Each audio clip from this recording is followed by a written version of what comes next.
there is once again a question of the relationship between institutions and popular participation.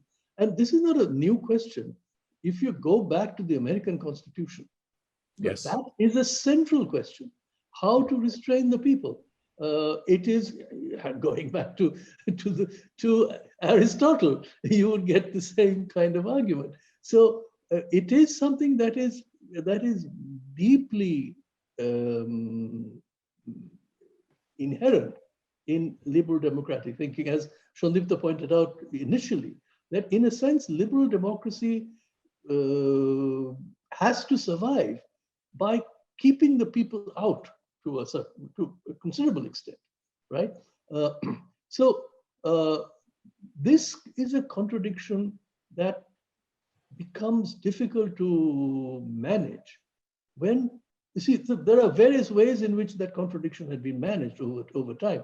The most recent being, so there was the welfare state one, which was tried to claim, oh, we include everybody into the domain of this. So this is a state for everybody because we give benefits and services to everybody.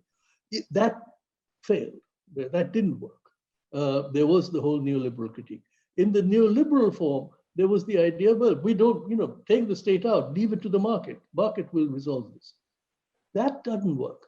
So in a sense, the difficulty becomes, it seems to me, that is really the crisis.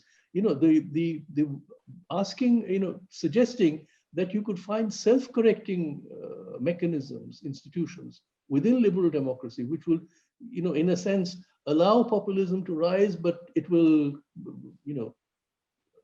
restrain it after a point of time, is in a sense not recognizing the depth of the crisis of liberal democracy today, because it does seem to me that simply saying, as various people have been saying today, just because Trump has been defeated does not mean that